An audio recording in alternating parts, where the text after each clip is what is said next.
A lot of people, when they think of chowder, they think of a clam chowder sort of a thing. Well, this is clam chowder's Atlantic Canadian cousin.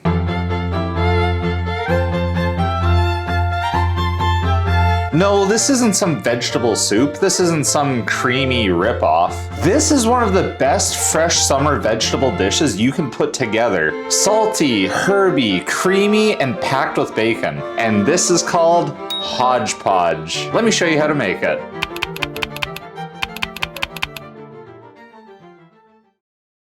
So hodgepodge is made with a bunch of random fresh vegetables that you just happen to have lying around. For this recipe, we're using a whole bag of peas. Now to get the peas out of these is actually really easy. All you gotta do is take your selected pod and then you're gonna pop it open just like so, and then you can open it up and see all the pretty little peas in the pod. We're gonna put these into a bowl for now, and then once we're done shucking all the peas, we're just gonna set this bowl to the side. Next up, I just grabbed a handful of carrots. Didn't even measure how many. This is what I have. Now for the love of God, wash your carrots beforehand. You don't want to develop typhus or mitochondria or some shit. Trust me, you don't want that. Now you're going to give your carrots a quick shave. We have the second vegetable container here for our vegetables that we intend on braising later. After your carrots are fully circumcised, you can then cut them to any length you see fit for your chowder. I'm just cutting mine into bite-sized pieces. Now we're going to add green beans. Once again, because this is hodgepodge and we aren't measuring anything, I'm just going to use a small bag. Follow your heart, unless your heart is stupid. So we're not going to braise these, so I just put them in the bowl with the peas.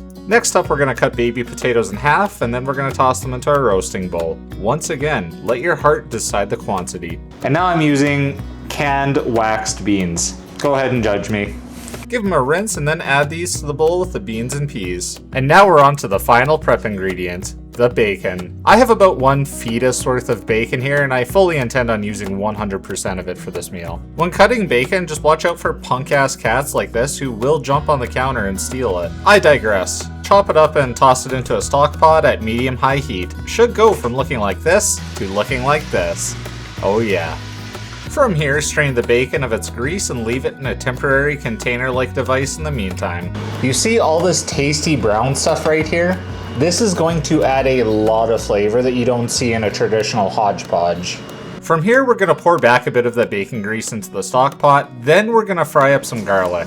I'm just using jarred minced garlic here, which is totally fine. From here, you're going to toss in all of your roasting vegetables. Our goal here is 2 things. 1, we want to get a nice browning on them, which will carry over a rich, delicious flavor to the chowder. 2, and more importantly, we want to soften these harder vegetables to be roughly consistent with the no roast vegetables. Because when we toss everything into the cream to cook later, we want the vegetables to be roughly equivalent textures. After you brown it a bit, you'll deglaze and scrape the bottom with a splash of white wine. You're going to let this brown until you've reached a desired browning, and then pour in about a cup of water and let this braise until it reaches a texture consistent with your peas and beans. Put this food to the side just for a few moments. Now add like 2 to 4 tablespoons of butter. I'm just using the rest of what I got here because it's what I have in the fridge. Now while this butter browns, I'm just going to make a cornstarch slurry really quick. I have 1 cup of water. I'm going to add 2 tablespoons of cornstarch. Just like this, I'm gonna mix it up, and voila, I have the cornstarch slurry. Now when the butter is at your desired brownness, throw your vegetables in. And by vegetables, I mean everything, except for 20% of your bacon. You're gonna save 20% of your bacon for a garnish. Now you are going to toss in your cornstarch slurry, and then you're gonna fill up the pot with half and half or 10% cream until it's, about this full.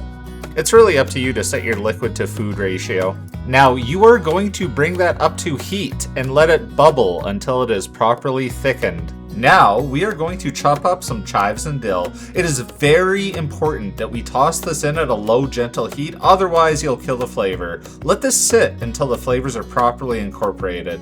Then salt and pepper to taste. And this is our hodgepodge. I promise you this is going to taste amazing. All right, I got a bowl ready. You ready for this? You know what will go really good with this? Some luscious, tasty, freshly baked, buttery brown bread.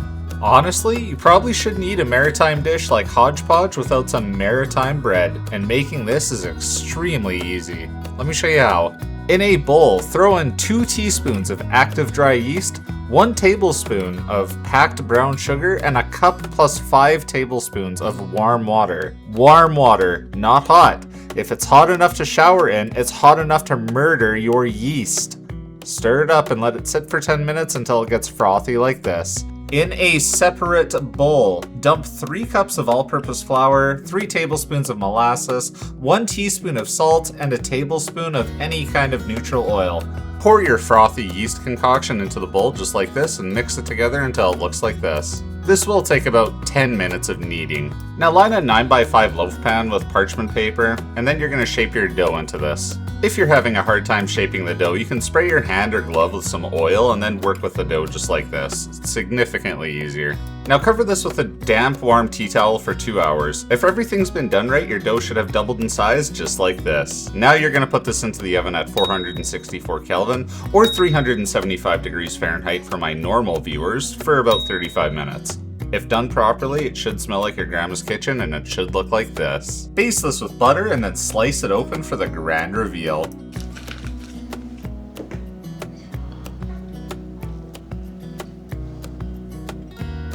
Slice up and dress a couple pieces to eat with your hodgepodge and we're ready to go. So the word hodgepodge comes from an old French phrase, which means shake it in a pot. And the Acadians made this in the 1600s when fresh vegetables came in. So really this is just a good way to get fresh vegetables, toss them in a cream, and cook them. Mind you, we added more steps. This isn't really traditional. Here, we browned the potatoes and carrots. We added wine to deglaze a pot. We added a bunch of tasty shit to this. This isn't traditional. So I'm just gonna dip my bread into the hodgepodge here. That's insanely delicious. Anything that you brown and then cook in a milky, creamy base is gonna be fucking delicious, especially if you combine it with tasty, buttery brown bread. Holy shit. By itself, this is actually like one of the best things I've tasted in recent memory. Holy f***. If you have vegetables inside of your fridge that you do not plan on eating or they're about to go bad, make some hodgepodge and brown bread. Thank you for watching this video. Please consider liking and subscribing. I appreciate all of you. Peace.